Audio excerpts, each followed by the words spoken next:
E hoje foi minha vez de não acordar para o primeiro filme.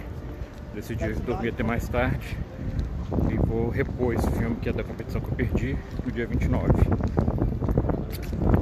Aqui no Palácio, hoje do lado da foto do júri, as fotos da equipe e do elenco do Brasileiro, todos mortos.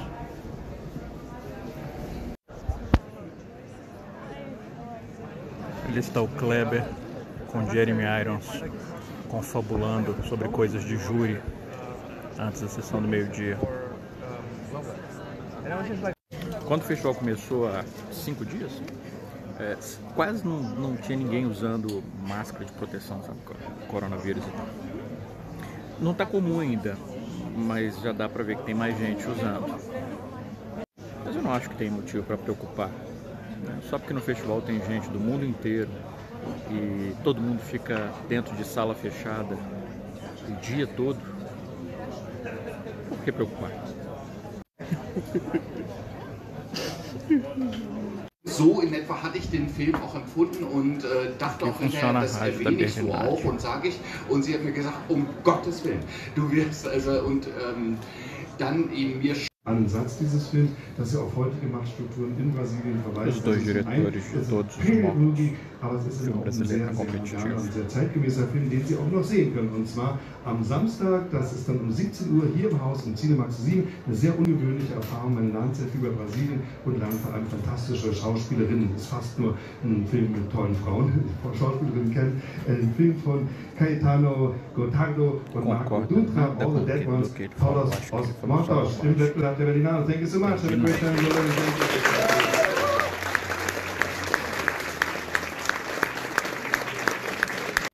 Desculpem pela ausência de stories hoje, foi um dia atípico, meio corrido. Eu vi 5 filmes hoje, apesar de ter perdido o da manhã, eu consegui compensar. O primeiro filme foi um filme da competitiva chamado My Little Sister, em inglês, Minha Irmã Caçula, que é um filme sobre pessoa com câncer, e filme sobre pessoa com câncer nunca termina bem. Esse acompanha 2 irmãos, né, quer dizer, um casal de irmãos gêmeos.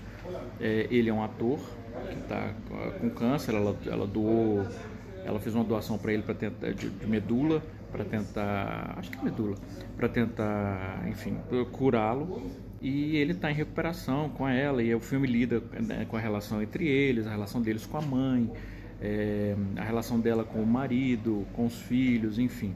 E é centralizado nela especificamente, que é vivida pela Nina Ross. Ele é vivido pelo Lars Eidinger, que inclusive está no outro filme chamado Persian Lessons, que eu comentei, que é com um cara chamado Nahuel Piscayar, que está em outro filme da competitiva,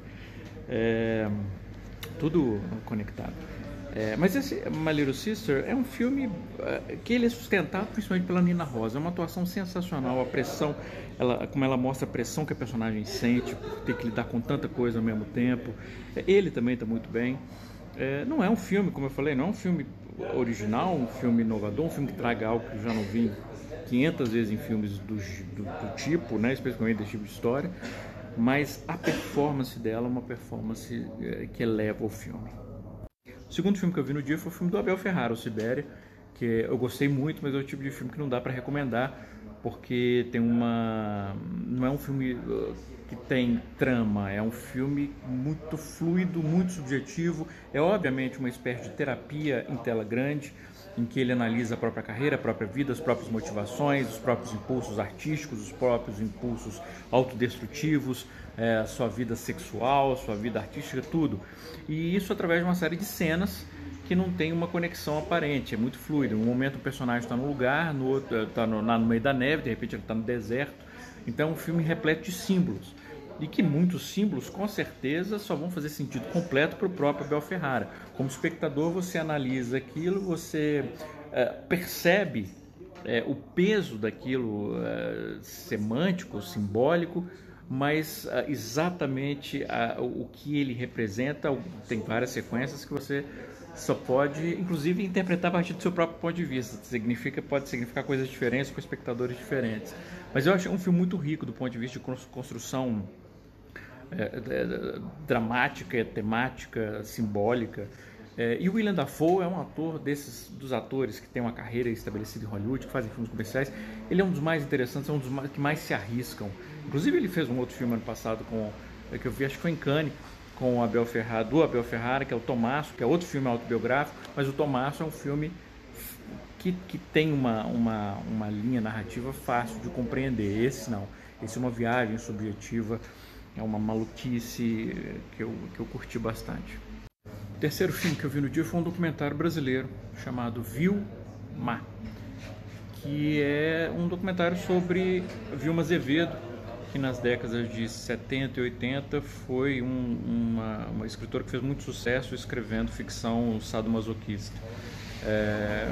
E por ser sobre uma personagem que acho que não é conhecida, eu, por exemplo, nunca tinha ouvido falar, ou talvez já tenha ouvido, só não quero admitir porque isso revelaria muito sobre mim. Não, mas eu nunca tinha ouvido falar. Ela é bacana, né? Resgatar uma história de uma pessoa interessante e tal. O problema é que o filme se ela é uma figura que foi, de certo modo, uma figura transgressora, né? Mas, de certo modo, para a época principalmente, o filme não tem nada de transgressão. É um filme super quadrado, sabe? Burocrático. Basicamente ela contando, e o máximo que o filme tenta fazer de um ponto de vista estrutural diferente é ela recontar histórias dos seus livros como se fossem dela, mas mesmo assim o filme nem faz um jogo com isso, porque logo revela que é isso. Então assim, o filme O quarto filme do dia foi um documentário da Bósnia e Herzegovina, chama What Remains, Revisited.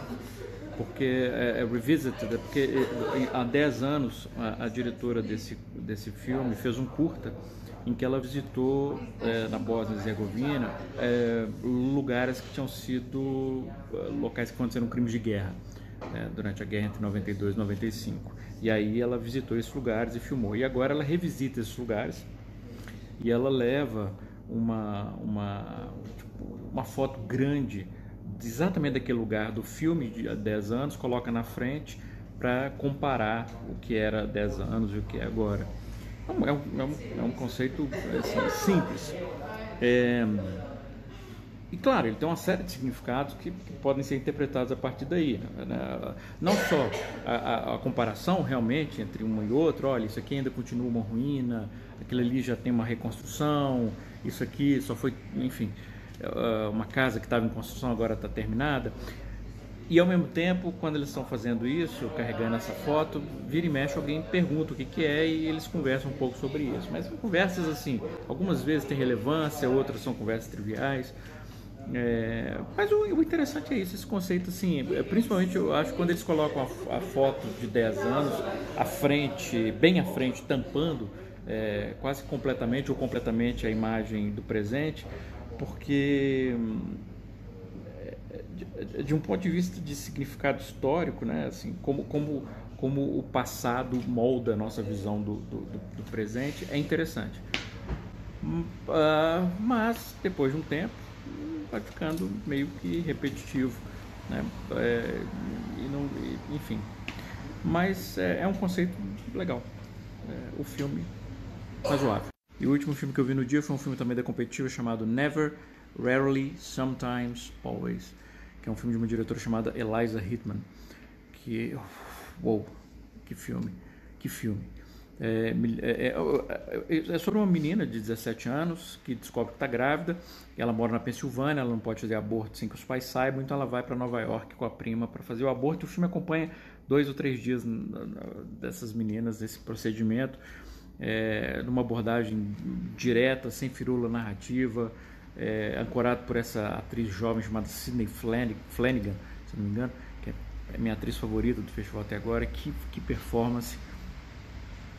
E é um filme sobre sororidade, sobre a importância do apoio mútuo entre as mulheres. Os homens são vistos de uma maneira frequentemente ameaçadora no filme mesmo, assim, ela está no metrô e o cara começa a botar o pau para fora,